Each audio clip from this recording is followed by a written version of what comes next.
Hello everyone. Today our topic is concentration of a solution of chapter 2 is matter around us pure of class 9th.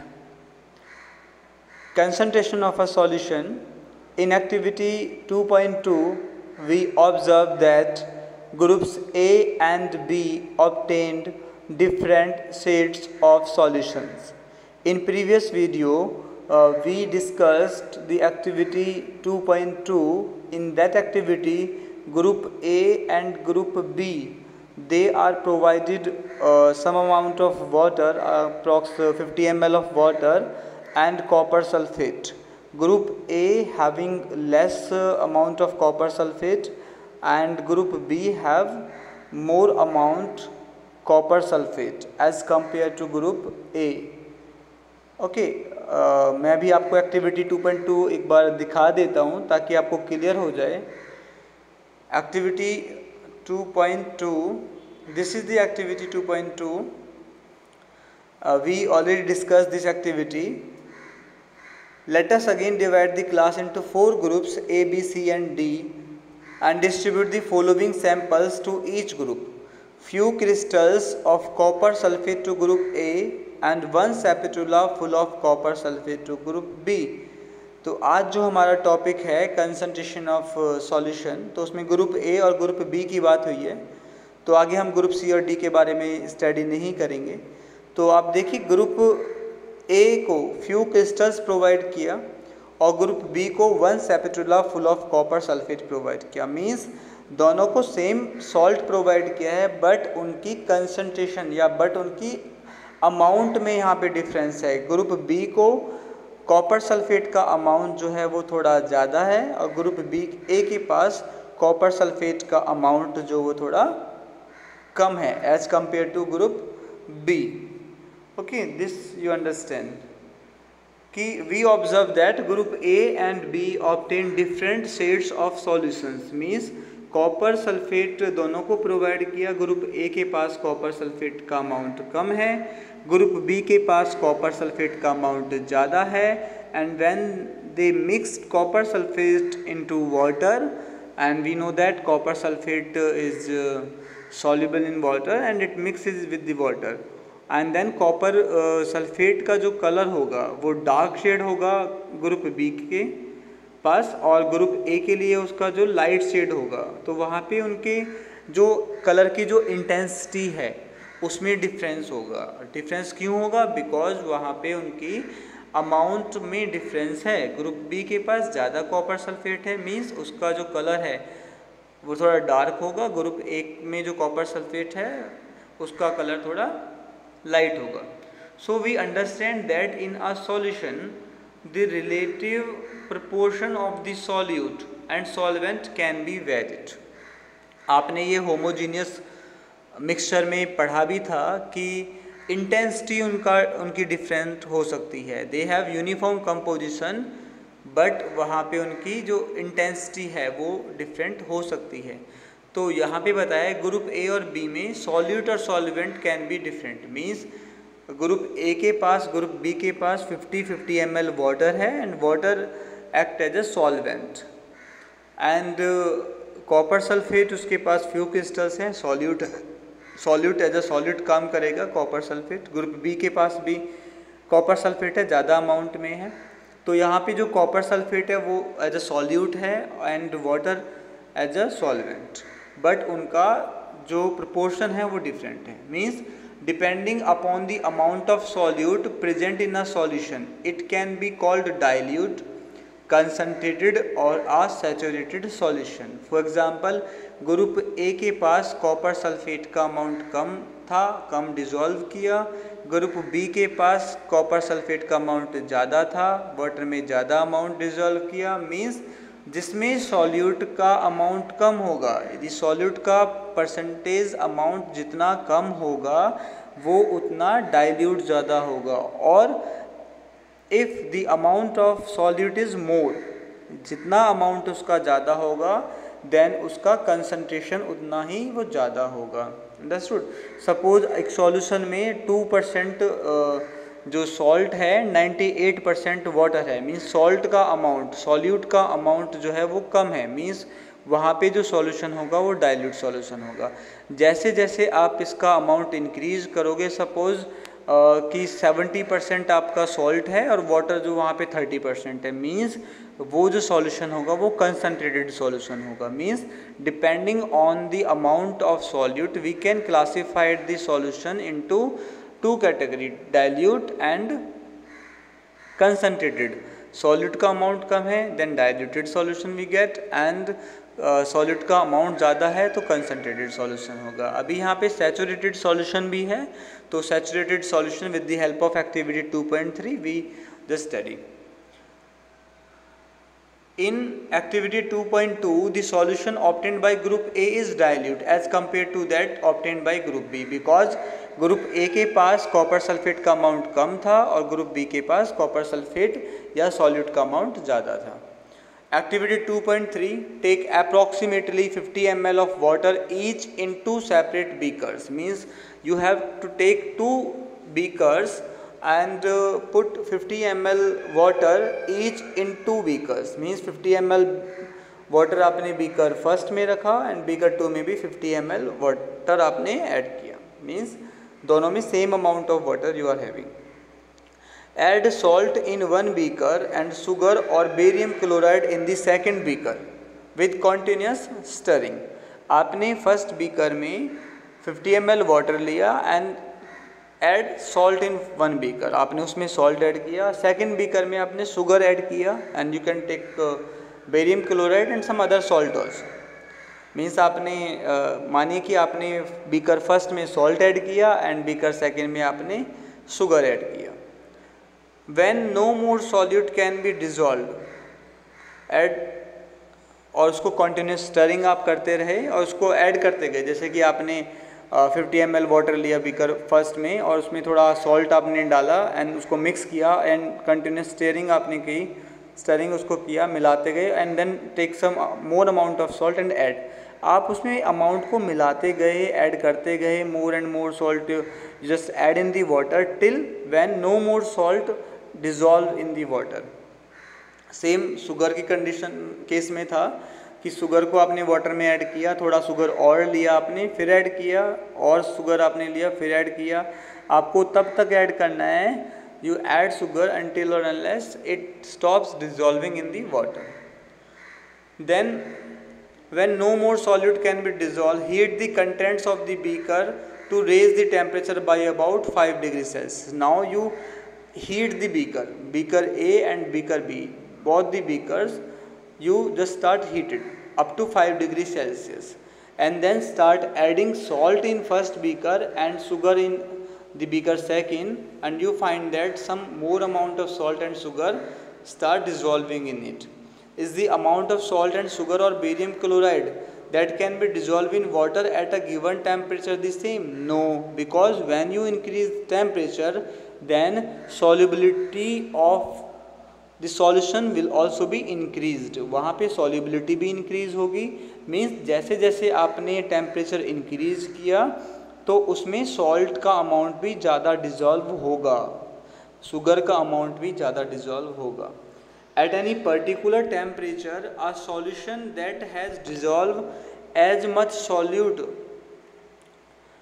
at any particular temperature a solution that has dissolved as much solute as it is capable of dissolving is said to be a saturated solution। फिर से समझिए, suppose कीजिए at any particular temperature, मानिए कि 80 degree Celsius है या आपका 60 degree Celsius तक आपने वाटर लिया और वाटर में आपने सॉल्ट ऐड किया और धीरे धीरे वाटर को आपने हीट करना स्टार्ट किया और मोर and more salt you just start adding और sugar you start adding. Okay, when the temperature reaches to 60 degrees Celsius then you stop. Then add as much salt you can dissolve up to 60 degrees Celsius. Means suppose आपने 100 gram water लिया और 100 ग्राम में आपने 60 ग्राम salt आपने उसमें add किया, but 60 degree Celsius पे 60 ग्राम salt से ज़्यादा सॉल्ट आप ऐड नहीं कर पाते, मीन्स तो वो उसका सैचुरेटेड सॉल्यूशन होगा। इन अदर वर्ड समझिए, भी समझ में आएगा आपको। when no more solute can be dissolved in a solution at a given temperature, it is called a saturated solution। फिर से समझिए, आपने सपोज रूम टेम्परेचर पे वाटर लिया और आपने 1 स्पून सॉल्ट उसमें ऐड किया, डिज़ोल्व किया, वो कम्प्लीटली डिज़ोल्व हो जाता है। Then you take again 1 more spoon salt, then you start adding, वो भी आपका सॉल्ट उसमें ऐड हो गया। उसके बाद थोड़ा सॉल्ट आपने और लिया, पर ध्यान रहे उसका टेम्परेचर आपने फिक्स किया हुआ है, रूम टेम्परेचर की बात हम कर रहे हैं। और एक सिचुएशन, एक कंडीशन आपके पास आएगी कि जो पॉसिबिलिटी होगी कि आपने सॉल्ट ऐड किया कि no more salt is dissolve, अब उसमें कोई सॉल्ट मिलेगा नहीं, मीन्स अब जो सॉल्यूशन होगा वो आपका सैचुरेटेड सॉल्यूशन होगा। सैचुरेटेड सॉल्यूशन मीन्स एक पर्टिकुलर टेम्परेचर पे जब उसमें सॉल्ट ऐड करना स्टॉप हो जाए, सॉल्ट मिक्स होना स्टॉप हो जाए, no more solute is dissolve, चाहे वो सॉल्ट हो, चाहे वो आपका शुगर हो, चाहे कॉपर सल्फेट हो, whatever the solute you are having, means when no more solid dissolving in solution and a solvent at a particular temperature, then you will get saturated solution. The amount of the solute present in the saturated solution at this temperature is called its solubility, means 100 gram water आपने लिया और 100 ग्राम में room temperature पे आपने 40 ग्राम salt आप उसमें add कर पाए या 40 ग्राम शुगर आप उसमें ऐड कर पाए, तो जो वहाँ पे 40 ग्राम है तो 40 जो होगा उसका वो आपका सॉल्युबिलिटी होगी, मीन्स 100 में से 40 उसमें डिजॉल्व हुआ है। If the amount of solute contained in a solution is less than the saturation level, it is called an unsaturated solution. For example, 100 gram water में रूम टेम्परेचर पे मैक्सिमम आप 40 gram sugar add कर सकते हो, तो यदि आप उसमें 30 ग्राम ऐड करोगे तो वो आपका अनसैचुरेटेड सॉल्यूशन होगा। Why? Because you can add more and more sugar and it can dissolve in the given solution और in the water, so the solution is unsaturated. जब तक वो उसमें डिजॉल्व होगा then unsaturated, when it stops dissolving then you will get saturated solution. We can infer from the above activity that different substances in a given solvent have different solubility at the same temperature, means water में salt की solubility अलग होगी और sugar की solubility अलग होगी। आप जब ऐड करोगे तो सॉल्ट जो है वो जल्दी डिजॉल्व होगा और जो शुगर होगा वो थोड़ा लेट डिजॉल्व होगा, means solubility of salt in water is more than the solubility of sugar in water at a particular temperature. The concentration of a solution is the amount of a solute present in a given amount of a solution, means कितने solution में concentration find कैसे करोगे कि water में कितना solute है, solute amount of solute upon amount of solution, या volume of solute upon volume of solution, या mass of solute upon mass of solution, means how much amount of solute you just add in a particular solution, that is the concentration of a solution. And you can by using some formulas you can find the concentration of a solution. There are various ways of expressing the concentration of a solution, but here we will learn only 3 methods. Later on in 11th and 12th and in graduation you will read it more, but in 9th standard we have discussed some ways of expressing the concentration of a solution. How can we find the concentration? देखिए, एक होता है मास by mass percentage, means कितना आपने solute को मास लेना है। देखिए सॉल्यूट अपॉन सॉल्यूशन तो होगा आपका, solute upon solution to find the concentration of a solution, ठीक है। But when you take mass of a solute means आपने 50 ग्राम आपने सॉल्यूट लिया और 100 ग्राम वाटर में आपने उसको ऐड किया, तो इसको आप ध्यान से थोड़ा समझने की कोशिश करना। मैं एग्जांपल से आपको समझा रहा हूँ, बिकॉज अभी मुझे राइटिंग का पता नहीं है कि राइटिंग का वो किस तरह से वीडियो बनाते हैं। नेक्स्ट टाइम मैं कोशिश करूँगा कि रीडिंग के साथ साथ वो राइटिंग का भी हम यूज कर पाएँ। मास by mass percentage of a solution, suppose आपने 80 ग्राम वाटर लिया, वाटर क्या है 80 ग्राम आपका सॉल्वेंट, 80 ग्राम में आपने 20 ग्राम सॉल्ट ऐड किया, तो 20 ग्राम क्या होगा आपका सॉल्यूट। 80 ग्राम सॉल्वेंट है और 20 ग्राम आपका सॉल्यूट है, तो मास ऑफ सॉल्यूट कितना होगा 20 ग्राम अपॉन मास ऑफ सॉल्यूशन कितना होगा। देखिए 80 ग्राम आपका वाटर सॉल्वेंट था और 20 ग्राम सॉल्यूट था। सॉल्यूशन कैसे मिलेगा आपको, सॉल्यूट एंड सॉल्वेंट को जब आप मिक्स करते हो, मीन्स 80 ग्राम एंड 20 ग्राम आपने उनको ऐड किया तो आपके पास 100 ग्राम जो है वो सॉल्यूशन मिला। तो यहाँ पे होगा 20/100 into 100, then you will get 20। तो उसका मास बाई मास परसेंटेज से आपने कंसंट्रेशन फाइंड किया, तो वो क्या होगा आपका 20 आंसर होगा। 100 यहाँ पे मल्टीप्लाई किया है ताकि आप उसे परसेंटेज में कन्वर्ट कर पाओ। ओके, सेकेंड वे है आपका mass by volume percentage of a solution. अब मास बाई वॉल्यूम परसेंटेज में क्या होगा, देखिए मास ऑफ सॉल्यूट आप ऊपर लोगे एंड वॉल्यूम ऑफ सॉल्यूशन आप नीचे लोगे, इंटू 100 करोगे। 100 आपने मल्टीप्लाई इसलिए किया है ताकि आप का जो आंसर होगा वो परसेंटेज में आप फाइंड कर पाओ। Volume by volume percentage of a solution, volume of a solute लोगे, volume of a solution into 100 करोगे। Okay, now we have discussed the three ways to find the concentration of a solution. With the help of this numerical we can easily understand how can we find the concentration of a solution. देखिए a solution contain 40 grams of common salt, ठीक है, तो यहाँ पे वो ग्राम में है, means mass दिया हुआ है। मास ऑफ सॉल्यूट कितना है 40 gram, common salt in 320 gram of water, water क्या है solvent, means mass of solvent is 320 gram. तो यहाँ पे आपके पास मास ही है, तो आप यहाँ पे जो फॉर्मूला यूज़ करोगे वो मास बाई मास परसेंटेज का यूज़ करोगे।